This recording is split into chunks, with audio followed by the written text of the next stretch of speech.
Hi, everyone. Welcome to the 2021 Virtual Rohwer and Jerome Pilgrimage. Thank you so much for tuning in this weekend. My name is Erin Aoyama. It is a little bit bittersweet, I think, to gather again virtually, but I'm also so grateful to have this moment to recognize the importance of community and to embrace the ongoing process of learning about our past. In this moment, as our Asian American communities and our Black and Brown communities continue to face violent racism every day, I hope stories from our past, particularly stories of resilience and moments of joy and community strength in the face of white supremacy, can help us on the path to healing, to building solidarity, and ultimately to liberation. We are so excited about the conversations ahead of us this weekend, and we hope that they can serve as the basis for even more learning and conversation about the histories of Japanese American incarceration and Japanese American communities, even while there's so much that we just can't get to this weekend. We hope that you'll learn a few new things this weekend and, of course, come away with more questions. I am personally so looking forward to hearing from so many of our community elders about their memories and reflections from their time at Rohwer or Jerome, or in some cases both. And I'm also looking forward to taking so much of what I know I'll learn from this weekend forward, to continue thinking critically about race and justice, past and present, in the specific space of Arkansas and the South. Even as we hear so many incredible stories this weekend, I'm also thinking about the voices we've yet to hear or listen to, and I'm holding space for those too. I invite you to join me to continue these reflections and conversations after this weekend. Pilgrimages for me are an important and beautiful opportunity to connect with the past through community.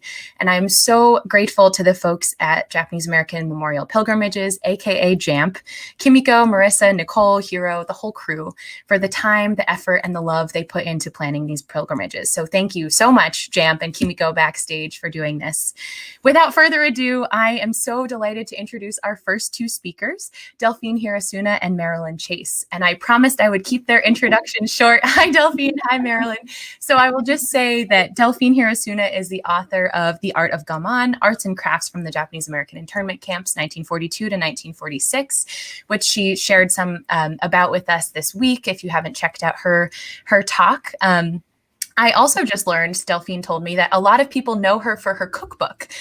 So maybe that's something your family has encountered. Delphine has had an incredible many careers that we're excited to hear more about. And Marilyn Chase is here as well. Hi, Marilyn. And Marilyn is the author of Everything She Touched, The Life of Ruth Asawa, which she gave a book talk about over the summer during Tadaima, also available on the website. We're so grateful to both of you for being here, and we're so looking forward to hearing this conversation. I'll let you take it away. Well, I just want to add my thanks to Erin and Kimiko and everyone at the Japanese American Memorial Pilgrimages for inviting us to this wonderful event honoring Rohwer and Jerome pilgrims and their families. Delphine, I remember interviewing you way back in 2017 while I was researching the life of Ruth Asawa, who is another Rohwer alumna. I was so excited to pick your brain as you were the author of The Art of Gaman, Arts and Crafts from the Japanese American Internment Camps, 1942 to 1946. I learned then that you were descended from Rohwer and Jerome survivors, and you also taught me your elegant definition of Gaman: to endure the seemingly unbearable with patience and dignity. And it's something that I've quoted many times since. So thank you for that. So to begin, could you introduce us to the Hirasuna and Sasaki families, your dad's and your mom's people, and talk a little bit about how their lives as California farmers and growers were uprooted and transplanted to Arkansas? Sure, absolutely. First, I want to say that I'm really honored that Marilyn has agreed to interview me on this, because she has such a great book out that I think everybody should read it. And she's such a thorough journalist that, and just don't do a Woodward and Bernstein on me. But my family, both of them, Rohwer is particularly meaningful to me and my family, because that's where they spent the bulk of the war. The Sasaki side, my mom's side, spent the whole duration of the war in Rohr. The Hirasunas started out in Jerome, and then when my dad was drafted into the 442nd from Jerome, my mom and my two older brothers and sister moved to Rohr because they closed Jerome first. And so they moved over there where my mom's parents were. But before the war, my dad's side of the family were based in Fresno, and they were farmers.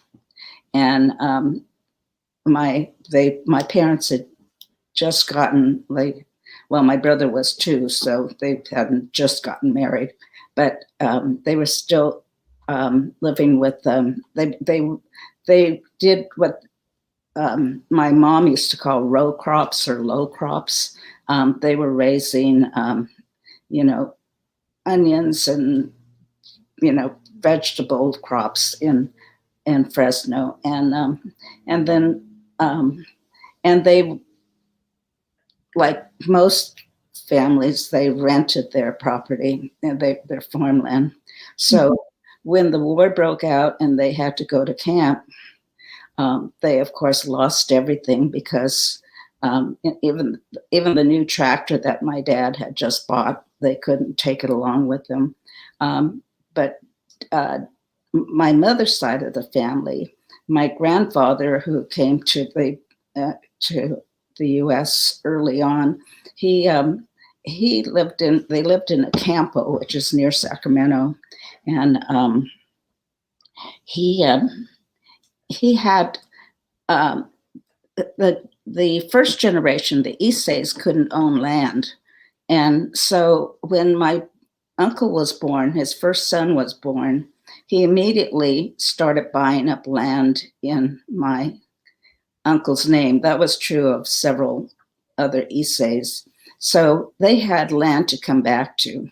When the war ended and people could come back to California, because my grandfather was one of the few people who had land in that area, he let people come and stay on their property because no one would rent to the Japanese. They didn't have jobs. They didn't, there was a lot of hostility there. People would drive by the house and shoot at the house. So my uncle said that someone actually burned down a house that someone was living in. So there was a lot of fear. And so after the war, my mother, who came back with my 2 older siblings, and they stayed they moved in with my grandparents, but because my grandparents had 6 other kids, and they let as many people as would fit on the farm stay there, my parents were assigned to live in my uncle's dark room. So my older sister remembers that it was really tiny, like a closet, and all 4 of them slept there. Dad didn't come back with, he was in Italy. He was serving in Italy with the 442nd. So when the war ended, my mother came back with my 2 siblings and I think my dad's parents. And what my mom remembered was that when they came back by train, the train made a stop somewhere and she couldn't remember where, but they were afraid to go try to get a hotel room. So they slept in the park. So that was, that was one of Mom's memories. The other was that I think they were going through Salt Lake City and there were Japanese there who were not in internment camps. And she said that the locals would meet the trains knowing that people were on their way back to California, and they would pack little bento lunches and hand it off to them when the train went by. So she always remembered them fondly. But other than that, it was my dad came back from Italy. I think 9 months before I was born. I was born in 46. So time baby. Yeah, I was just a twinkle in their eyes, as they said. But so I was, I never went into camp. But I know that my brother was 2. My sister was born in Rohwer, and or Jerome, I guess. And my aunt, who on my father's side, said the one memory of them having to evacuate to the Fresno Assembly Center, which was in the fairground, and was that she said when the truck drove them away to take them to camp, the family dog, which the neighbor had agreed to take care of them, started running after the truck. And my brother, who was not quite 2 at that point, was looking out the window and started crying and screaming. The dog's name was Bobby. And my aunt said that when my brother started crying and they saw Bobby running after the truck, everybody in the car started crying. And but the other memory is that Bobby sat by the side of the road every day waiting for them to come home. And finally a truck ran the Bobby over. I remember when they got out of camp, I would say, could we get a dog? And Mom would say, no dog. And I kept asking her why. And she said, because it's too hard. It's too hard. And she didn't tell me it's too hard if the dog dies, but that was her reason for why. So those are the only things that my parents talked about or told us about. They never talked about the camps. They never told us what the camps were. We knew they weren't good, but we didn't know exactly the circumstances of why they went into camp or any of that. It was that was my memory of the camps. Wow, that's an incredible saga that they went to. Can you talk a little bit about how the generations were split up between Rohwer and Jerome and how they coped with that separation? You mean the Sasaki side went into Rohwer from the beginning. They were living in a campo, and they were sent to the Stockton Assembly Center and then sent to Rohwer. And the Hirasuna side lived in Fresno. Still, a lot of them still do. And so they were sent to Jerome. Jerome and Rohwer were like the last camps that were established. I think initially they were not planning to put Central Valley people in the camps. It was mostly intended for the coastline. But there were a number of reasons why they decided to take everybody in California. So they were, and Rohwer and Jerome were the only 2 places that weren't in the desert. So they were able to, my uncle said that they grew the best watermelons. And so they, but now I forgot your question, Marilyn. Sorry.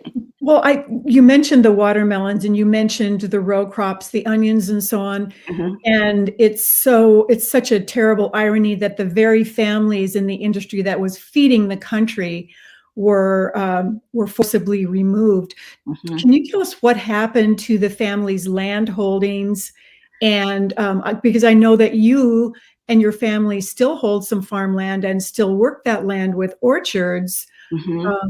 So what happened to the family's, basically their growing business? Most of the Japanese who went into camp, because the first generation could not own land, and they were the ones who were adults, most of it was lost. My grandfather was an exception, where he managed to hang on to his acreage, but the others, my dad had, he said that they had just bought a new tractor and they had to just sort of leave it behind.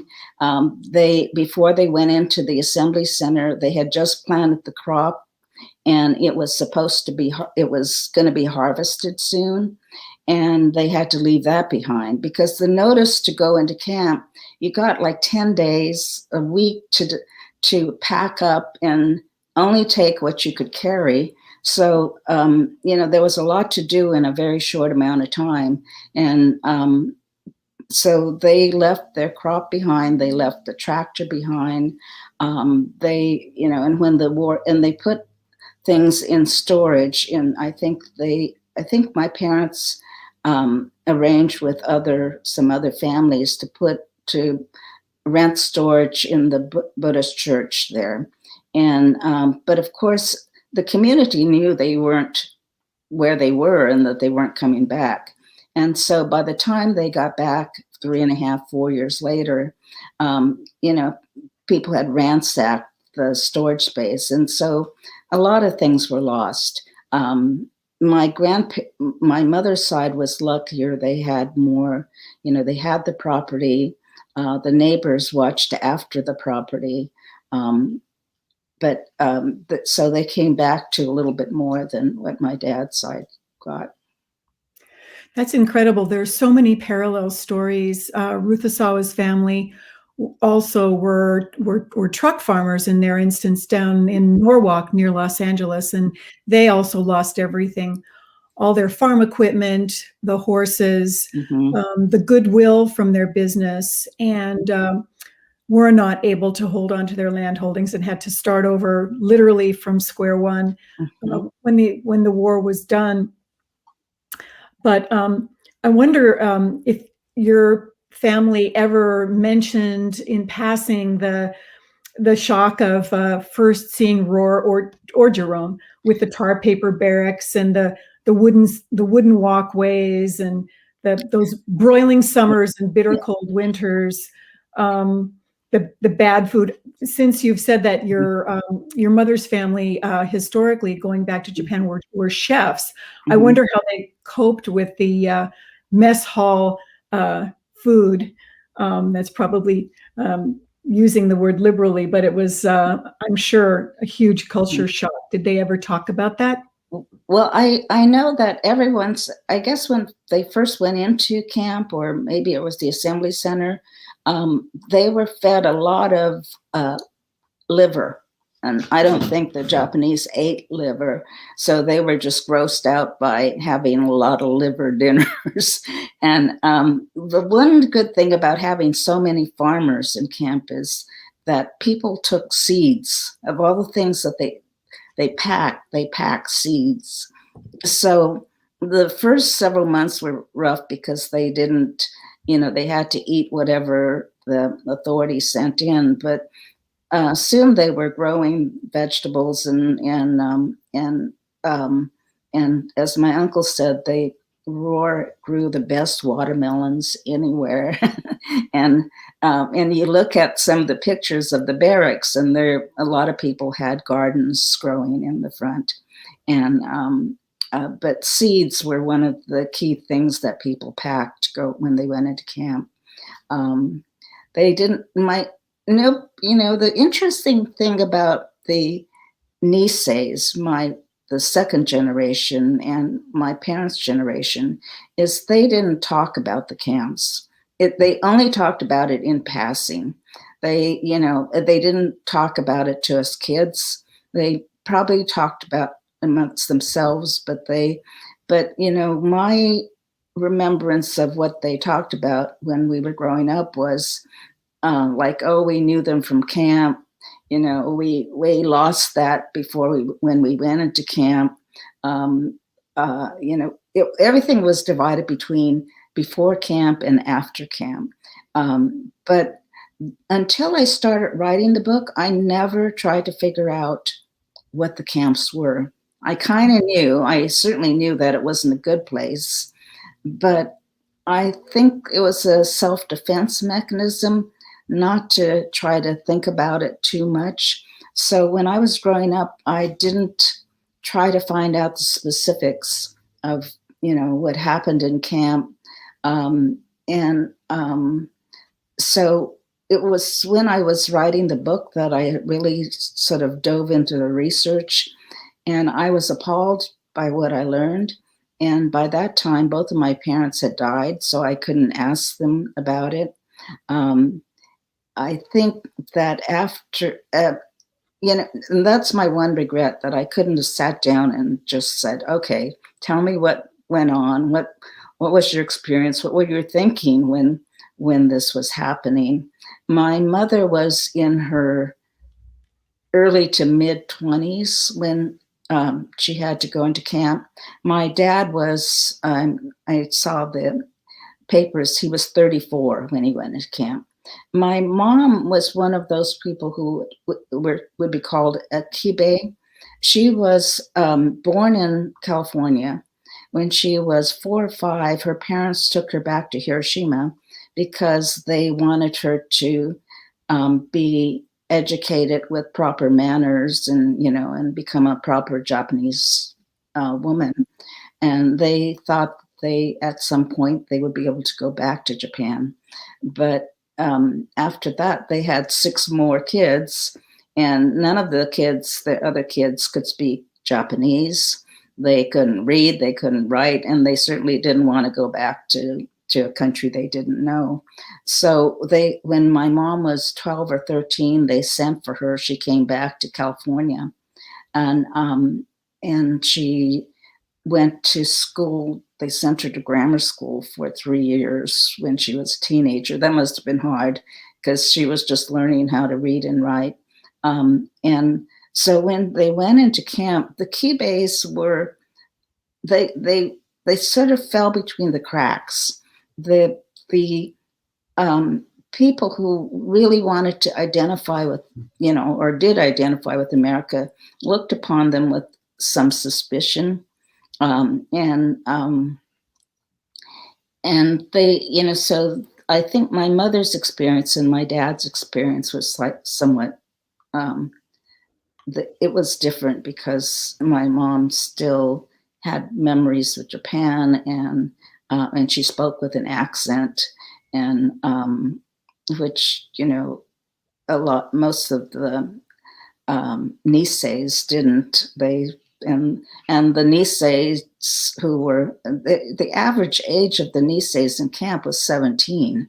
So, there were like 6,000 children born in camp, including my older sister.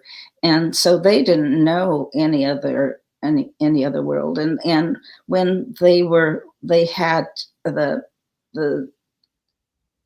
teenagers had dances, they had baseball games, they lived the all-American life. When I guess some of their parents, the Issei's, allowed them to name the streets between the barracks, they would give it, Benny Goodman Drive or whatever. They were all American. They were, they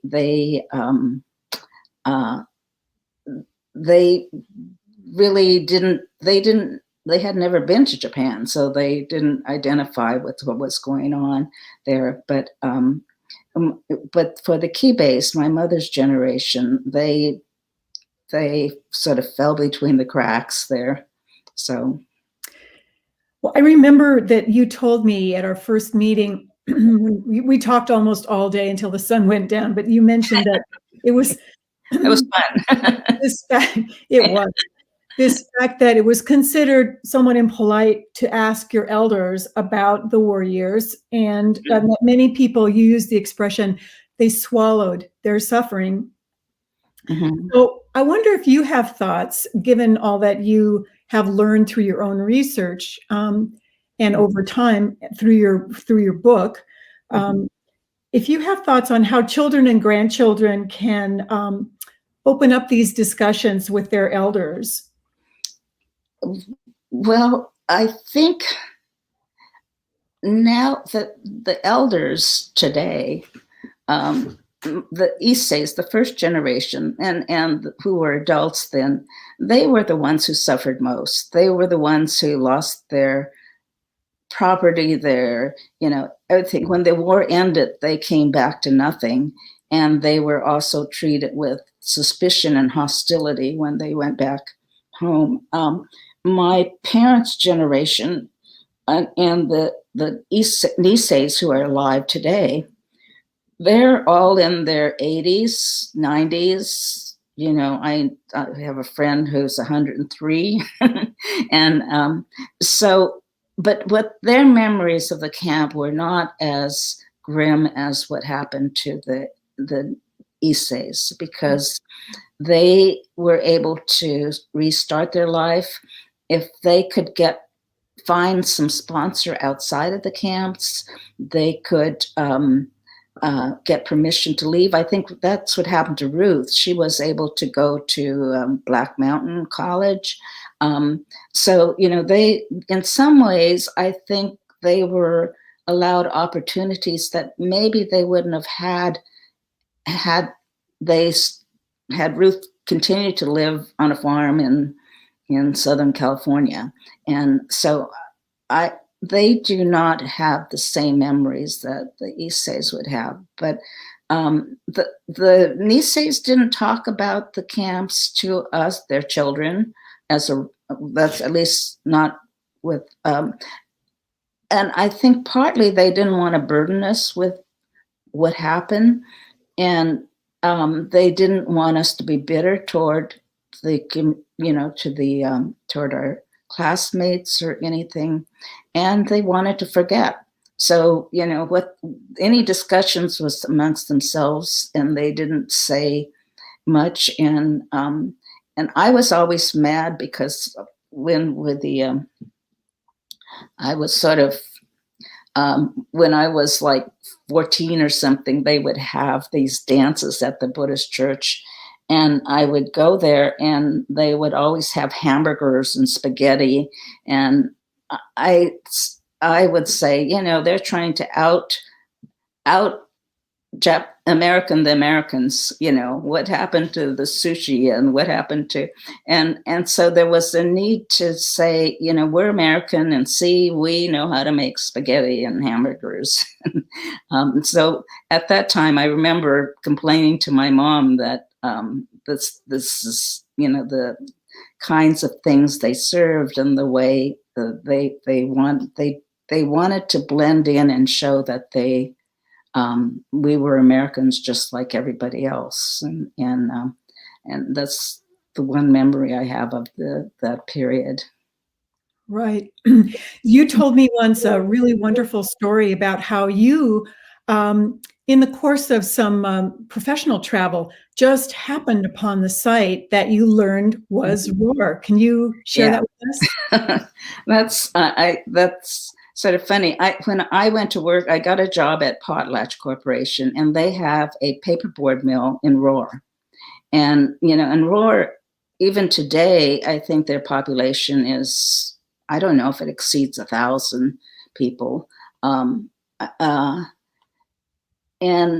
I was looking at the map of where they had paperboard mills or mills, and I noticed that it said Rohwer. So I called my mom and I said, I took a job at this place, and they have a mill in a town called Rohwer. Is that close to where the camps were? And I met with absolute silence. She said, you haven't listened, have you? Rohwer is where the camp was. And I said, but you always said Lower. Because she talked to my grandmother, and the R's often became L's. And so I always thought it was called Lower. And so she was, and that's how I found out that my parents were in Rohwer, not Lower. That's amazing. For folks who are in a delicate situation, perhaps with some relatives who are shy about sharing memories. I know we've talked about all of the wealth of resources that the National Archives and Records Administration, which I believe keeps files on even folks who were children or teenagers, as Ruth Asawa was when she was relocated to Rohwer. You can, many of these files are digitized. You can have them sent to you. And also the Densho Encyclopedia Online has some amazing Rohwer resources. For example, that's where I found some of the issues of the Rohr Outpost, the camp newspaper that is just full of anecdotes and experiences and descriptions that give the flavor of daily life. So some people might enjoy researching that. And of course, your book on camp crafts shows people's creativity shining through even during incarceration. And I remember you talked about, you write of the Issei, arts and crafts became their escape, their survival, their passion. And in my book, Ruth Asawa said something very similar. She said, art saved us. Can you talk a little bit about art as survival? It's interesting that the suggestion to start an arts program in camp originated with a man called Chiro Obata, and he was an artist. He in Berkeley. He taught at UC Berkeley. He taught, and when the camps happened and it became inevitable that people were going to have to go to camp, he went to the authorities and said, let me start an art class or art school, because, you know, you take 120,000 people out of their daily surroundings and put them in these remote places with nothing to do. If they're going to get restless, and you know, let me start some classes and things. So before people even left the assembly center, there were art classes going, sewing classes. I know somebody who was taking a fashion design class of some kind, and they were taught by other internees, and so whatever they knew how to do, they taught each other. And so art was not.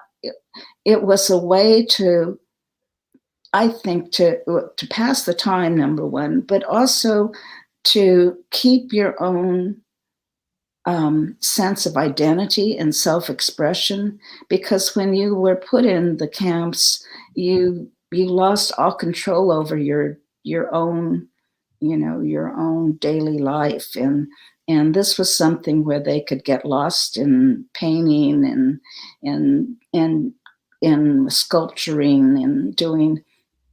So every single person from preschool on to the elderly, they created things. It was and they did it with a real passion, because this was the only thing they had to really express their own personality, their own, you know, and it also was a release, I think. So what was amazing about what was produced in camp was these people, some of the artwork that I saw were just absolutely blew me away, because I knew these people before they went into camp or after they came out of camp, and most of them were farmers. And, you know, then you see these amazing things they created. And but, you know, when they had time, when they were stuck in this area of 1 square mile, and this is all they could do, and they stayed focused on it like every day, there was some amazing artwork that came out of it. And what really what was sort of depressed me was that when they came out and I asked people, you know, so did they continue with their art? It was no, you know, we had to make a living. They went back to being farmers and gardeners. I went to there was one artist who was pretty well known in camp or after camp, and his work was featured in some books. But I said, you know, and someone called me and said, you might want to go to, there's an estate sale in Berkeley. You might want to go over there. And I went over there, and the whole house was loaded with things that this man made in camp. And but he was a gardener in Berkeley. And so several artists like that, even if they studied art before they went into camp, when they came out, they couldn't find jobs. And so they, there was one man who, became a butler in New York. So many of them couldn't they couldn't continue with their artwork. And so those 3.5 years were the only time when they really focused on art, and some amazing things came out of that period. Well, that's wonderful. Just a wonderful recollection, and thank you so much for sharing that. Maybe this would be a good moment for Erin to rejoin us and see whether we have any questions from the audience. Erin, are you there? Yes. Hello. This has been so wonderful. And I've heard a little bit of some of these stories this week as we've been talking about this panel, but this is just wonderful. This is a good reminder, folks watching along, please leave any questions or anything you might want to ask Delphine or Marilyn in the chat, and I will ask for you. But I think while we're waiting for some questions from the audience, I have a couple questions for both of you, if that's okay. Delphine, you sort of started talking about this, and Marilyn, you did as well, with talking about how folks can go about doing this kind of research, whether it's about their families or otherwise. But I'm wondering, Delphine, if you could talk about the experience of trying to research your own family, and what that felt like for you, what kinds of questions you were asking, and sort of the process of coming to write a book that is both about your family and also, about so many other families. Well, I never thought about this subject. I was writing a weekly column for the Hokube Mainichi and the Rafu Shimpo, were the two West Coast newspapers. So but mostly I wrote little humorous pieces about my grandmother and some of the quirky, Japanese things that they did. And I sort of teased my mother and her friends for some of the things they did. But the camps was something that I never thought about. And it wasn't really until my mom died and I found this bird pin in the garage. And it was really, I was roaming around the garage, sort of looking around. I happened to see this box in the nook in the garage, and it was dusty and it looked like it hadn't been touched in 50 years. My parents moved onto the property where we still have the property in 1949. So they probably, right after the war, they probably unpacked, and things they didn't really want to think about, they stuck in the garage. And so this was in a wooden box in the garage, in a nook.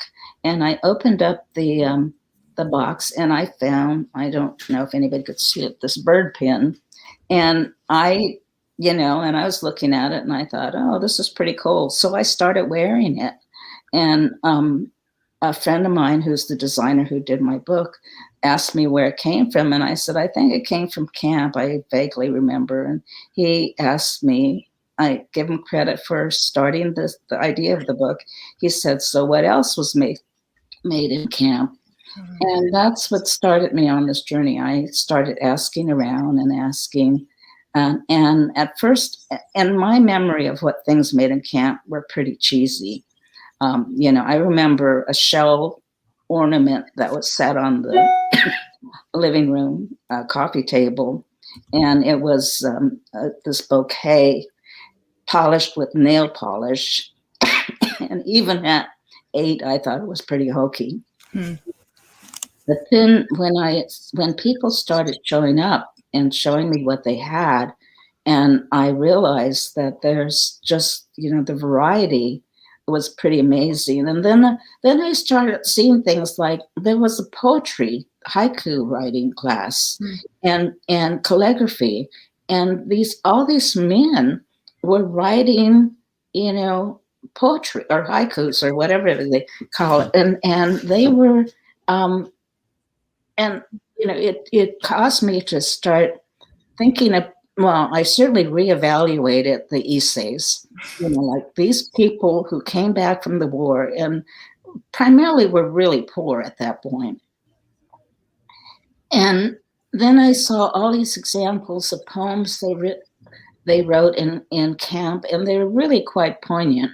And, it made me realize that I really didn't know their true character, who they were, what they did. And when I saw some of the art pieces that people were handing over to me, and they were pulling it out of their shed. I remember borrowing some carved burned wood made in Rohr, and they took it out of their shed. And when I photographed it and returned it to them, they threw it back in the shed, and the shed burned down. So they don't have any more of them. But this is how much they didn't want to remember it. They didn't display it. If they kept it at all, it was not kept. It wasn't well preserved. A lot of things were thrown away. A lot of things were. The book really caused me to reevaluate not only who realized that I didn't know who they were or understand the spirit of these people, my family, their friends, and also to ask myself, the average person, if they are left on their own and they have the time for 3 years, what do they create? Some of these things were really so amazingly beautiful, and they weren't made by professional artists.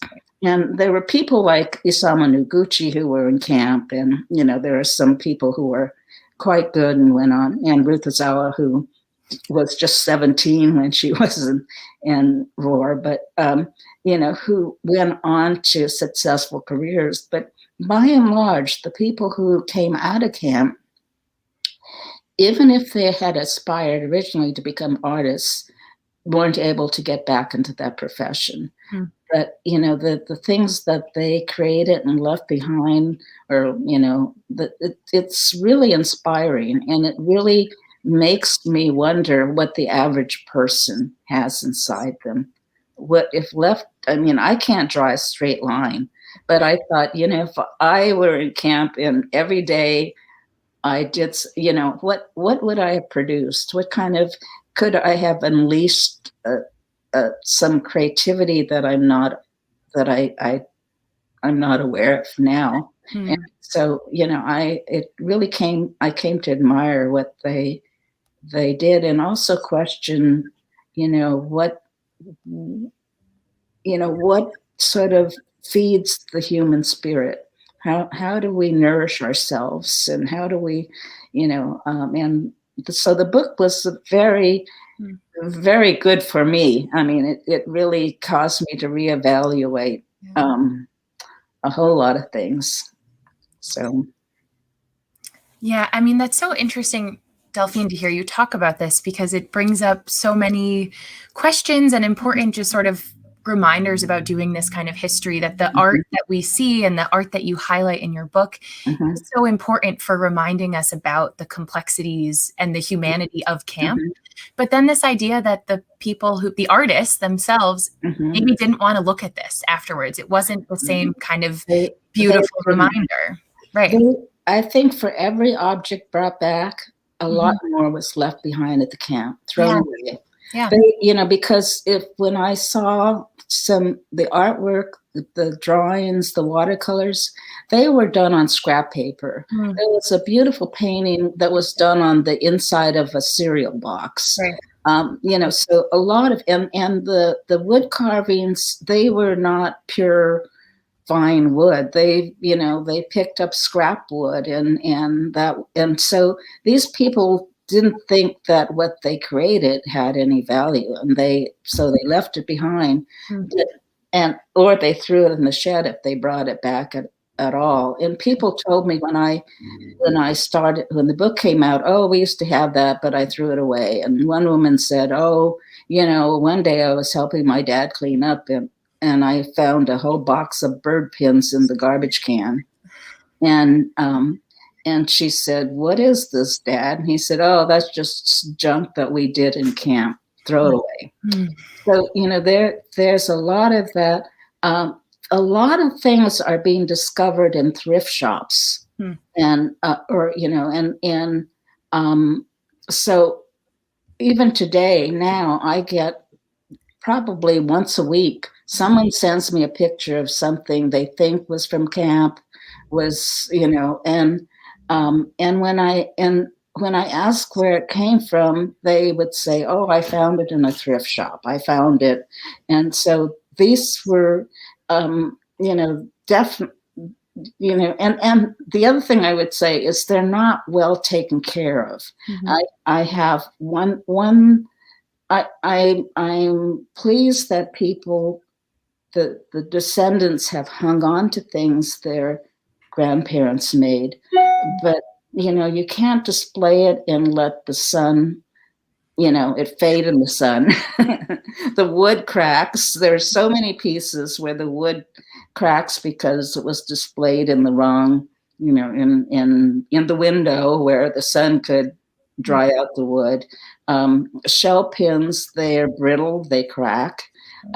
So, the one, if people have things, I would urge them to take care of them, the museums know how to preserve them and, and climate control them. So I think that's, yeah. Anyway, sorry.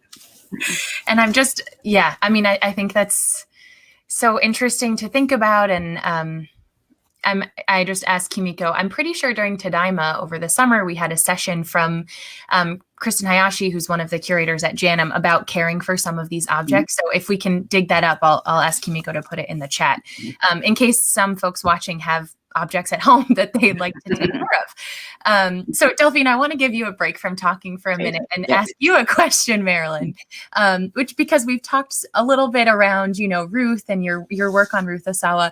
I'm wondering if you can tell us a little bit about Ruth's life at camp. And I'm asking you to do a very short version of this, but we've talked about, the art that Delphine has encountered that was created at Rohwer and Jerome and elsewhere. And I'm wondering what Ruth's life as an artist was at Rohwer. I know this was sort of before she officially began her professional life, but I know you have so many amazing stories. Well, that's exactly right. This was before her life as a professional artist, but it was a time when she had the ability to give her energies to making art. When she was a young girl, one of 7 on the farm, she was expected, like all good children of hardworking farmers, to lend her hand in the fields before school, after school, on weekends, and even holidays. When she arrived in Rohwer, along with the culture shock, of course, there was also a bit of a respite from farm chores. So she was able to, encouraged by her high school teachers, and where she was able to paint and draw. She did watercolors of the barracks reflected in the bayous. She did a famous watercolor of a sumo match, which was one of the sports that was encouraged. She also sketched her entire high school graduating class because cameras were forbidden as contraband. So she did wonderful caricature sketches of her entire high school class. I might just pick up, there's a question from the chat from Fred Tanaka, who this sort of links into Ruth's story. He says, how were they able to get art supplies? Did they have to make do with what they had? Or were they able to request supplies? And I'm sure Delphine has some observations about this too, but in Ruth's case, in her high school class, in the beginning, they had nothing that resembled a classic art supplies. No paper, canvas for painting, proper paints. So their art teacher would get anything that she could get her hands on served as art supplies. Old surplus denim became a canvas for painting. Buttons, leftover buttons became craft materials or materials for jewelry.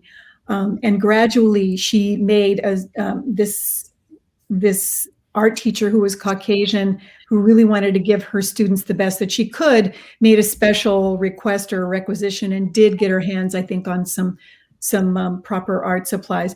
But it was very tough. And she saved all the things that her students did. I believe some of them may be in the museum that Miss Rosalie Gould, the former mayor, pulled together. But that was the good side. Ruth Asawa, like many of her generation, didn't really talk in public very much about the more somber side of camp. She eventually told the story of her generation in bronze when she created the Japanese American Internment Memorial, which today is in San Jose, California, by the federal courthouse. It's a double-sided bas-relief 5 by 14-foot wall that has scenes of the camp life. And so she let her art tell the story for her. Wow. Yeah. The one thing, in my second book, All That Remains, there's a watercolor that Ruth did in camp. Her teacher, I don't know whether it was Rosalie or Miss Jameson who was the art teacher, but found the painting and sent it to Ruth. And so Ruth had it. And when I was doing a show and I asked her son, did Ruth do anything in camp that I could borrow? And so so they let me borrow this watercolor, and it really shows her talent. But the other thing is, when I went to Little Rock to the Butler Center, which if you haven't gone, you should go, because that's where they have all these things from Rohwer. And I saw other watercolors done by the class that Ruth was in, and all of the paintings were the same thing. I mean, they're different levels of skill, but it must have been a class assignment. They went out to the bayou, and so Ruth had painted this picture of the bayou, and there were probably 10 more there to look at that were, along the same line. So that was true of a lot of artwork. You saw things, they had these classes, and there's taught by internees, and people did the same subject. And you see wood carvings, if you see one with one subject, you might see 4 more. So, and the level of skill differed, but still but they were dependent on scrap and finding materials. The shell pins, certainly from Tule Lake and Topaz, were, they just picked up the shells from the ground. Arkansas was known for its wood, and they had these what they call kobu, these in the cypress swamps. They had these protrusions that grew from the ground, and kobu hunting became quite a sport, and people would volunteer for the firewood gathering to go out into the swamps to chop firewood, and so but it was really found materials. After a while, the camp store, sort of a general store, would bring in things from, and they would get materials that people could go buy, but no one had any money. So, if you bought it, it was not fancy stuff. They didn't, you never saw, it was also usually pretty small. Because the bird pins were popular because it didn't take much wood, and you could use just a pocket knife to carve it, and you could just use paint to paint this little square of wood. But so that's the other thing is that because people were not prepared for the climate, 8 of the camps were in deserts, and 2 of them in Arkansas were in sort of swampy areas. And the people came from the West Coast where the climate was milder. And, but they didn't bring the right clothes. So they were knitting knitting groups that started up among the ladies. And so people learned to knit clothes, knit things for themselves. They learned crocheting. And so it was both necessity and distraction. So. Yeah, and I think about that with my own grandma, who never talked about her time in camp, but she was always knitting. And so the more, in my memories of her, so the more that I've learned about camp, the more I've sort of realized that was a piece that she probably brought with her from camp, and knit all of the sweaters my dad grew growing up, and a lot of the sweaters my siblings and I wore as kids. Well, we are fast approaching the end of our hour, and I'm so grateful to both of you for this wonderful conversation. And it's honestly led so nicely into our next session, which I'll get to in a moment. But we do have another question from the audience that I want to leave us with, which is from Paul Lanier, who says, how can we purchase the Art of Gaman? And are you in contact with craftspeople in your community? Bless you, Paul. Paul is Ruth Asawa's son and a wonderful artist himself. You could purchase my book still from Amazon, both Art of Gaman and All That Remains. If I don't know if Paul has a copy. If he doesn't, I will get you one, Paul. Ruth, in the book on Ruth, which I highly recommend, I wrote the endorsement on the back of the book, and I think it's available anywhere now, isn't it? It's because Art of Gaman has been out since 2005, so it's mostly just online through. But the Ruth book is, I think it's in all the bookstores, isn't it still, Marilyn? Pretty much. We just celebrated its first anniversary, so it's available online and at independent bookstores, or if you don't live near one, bookshop.org is an entity that supports and encourages, and I believe contributes to independent bookstores with the purchase price. So that's another venue. That's great. Thank you both. Thank you so much. And I know to folks watching, we didn't get to all of your questions, and I'm sorry about that, but thank you for engaging with us. Thank you, Delphine and Marilyn, for sharing so much about your work, and Delphine about your family. I would encourage folks watching to tune in an hour. We have another session that's talking about the Rosalie Gould and Mabel Jamison Vogel collection with Heather Zbinden down in Arkansas. So please join us. And thank you again so much, Delphine and Marilyn, for your time and for sharing so much of your work and stories with us. Thank you. Thank you. It's fun. Bye.